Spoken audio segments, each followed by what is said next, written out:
जब भी आप जाएंगे मल्लिकार्जुन, तो आप हर दिन भगवान का एक पक्ष ध्यान वहां जाके करें, ऐसा महत्तम है।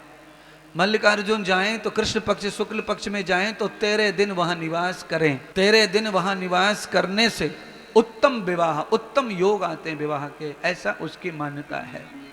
अच्छा वर, अच्छी वधू प्राप्त हो जाती है। कोई भी कन्या, कोई भी पुरुष उस अनुष्ठान को वहां जाके कर सकता है। माता पार्वती और शिवजी ने निरंतर वहां ध्यान किया और उस ध्यान में ही भगवान कार्तिकेय और शिव और पार्वती तीनों शक्तियों का समावेश है। और उस लिंग, उस ज्योतिर्लिंग में, उस अग्नि स्वरूप, उस निराकार भगवान ब्रह्म में आप समाहित हो सकते हैं। अब तो सौनक जी ने पूछा कि भगवान शिव सोमनाथ के रूप में कैसे प्रसिद्ध हुए, उनका क्या महिमा है, क्या महत्तम है। तो भगवान सूत जी ने सोमनाथ महादेव की दिव्य कथा का दर्शन कराया। अभरलिंगम न द्वादशई एव लिंगम तथागत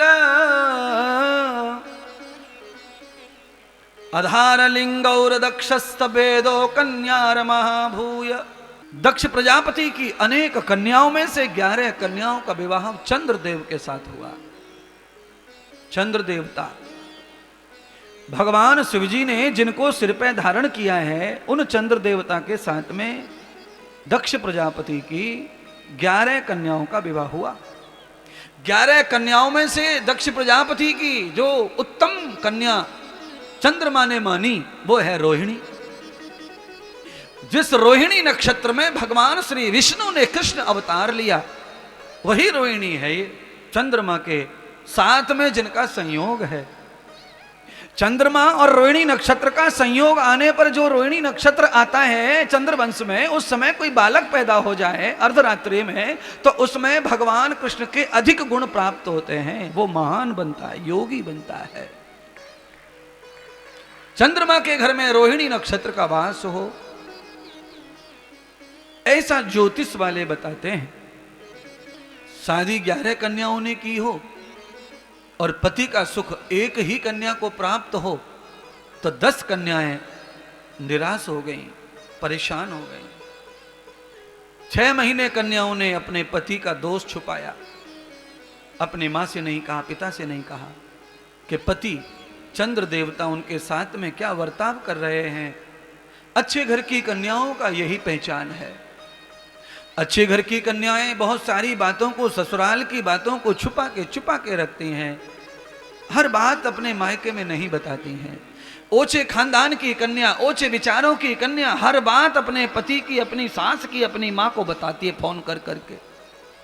अब कौन ओछे खानदान की है, कौन महान खानदान की है, आप स्वयं निर्णय कर लें, मैंने तो बता दिया जो बताना है। विवाह होने के बाद में, कन्यादान होने के बाद में आप पति को पूरी तरह से स्वीकार कर लो और उसके बाद में ज्यादा से ज्यादा पति की बातों को चुप रखने की कोशिश करो। पति में 1000 बुराई हो पर 6 महीने चुप रहो।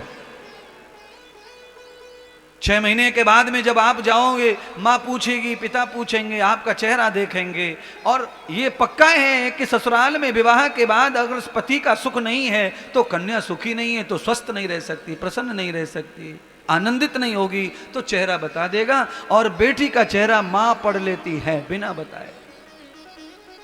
6 महीने के बाद में दक्ष की कन्याएं हरिद्वार अपने मायके गईं और जब पहुंची तो रोहिणी चकाचक, रिष्ट पुष्ट खुश, बाहों से ब्लाउज फटा जा रहा रोहिणी खुशी के मारे। और ये बिचारी 10 कन्याएं सूख सूख के बिल्कुल पंजड़ी हो गई। साड़ी रोकना कमर पे बड़ा मुश्किल पड़ रहा, ये हाल हो गया। मां ने देखा बेटियों को तो मां रो पड़ी। और याद रखना, बिना मां के बेटी का मायके में कोई महत्व नहीं है, नहीं बचता है। इसीलिए बेटी को मायका तब तक ही मायका है जब तक मां है।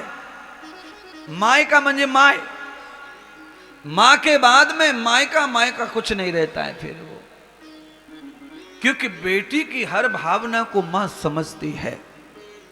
और बेटी के लिए मां एक तरह की उसकी मित्र या दोस्त होती है। अगर बेटी थोड़ी भी ईमानदार है तो मां को हर बात शेयर कर सकती है। मां इतनी वफादार होती है बेटी के प्रति कि पिता को भी पता नहीं चलने देती है कि बेटी क्या बुरा कर आई और क्या अच्छा कर आई। मां इतनी वफादार बेटी के प्रति होती है। बेटी की 1000 बुराइयों को मां छुपा सकती है पिता से, पता नहीं चलने देगी। हालांकि वो अच्छा ही नहीं है, वो बेटी और घर के लिए अच्छा नहीं है, घातक है, पर यह वास्तविकता है मां की कि वो बेटी की बुराई को पिता से छुपाती है। और इसीलिए बेटी हद से पार हो जाती है। छुपाने की वजह से बेटी हद पार कर जाती है, और जब हद पार हो जाती है तो फिर सब कुछ धरा का धरा रह जाता है। बेटी को जो करना है करे, पर मेरी इच्छा है कि माँ को अगर पता चले कि बेटी कुछ गलती कर रही है तो तत्काल पिता को बता देना, तत्काल पिता को बता देना चाहिए। पिता की डांट में और बेटी की माँ की डांट में बहुत अंतर है। पिता को पता चले इससे बेटी भी डरती है, ये ध्यान रखना। बहुत सारी चीज ऐसी हैं जिसमें पापा से बेटी डरती है, माँ से नहीं डरती। पापा के सामने बहुत सारी बात हैं जो नहीं कह सकती, माँ के सामने कह सकती है।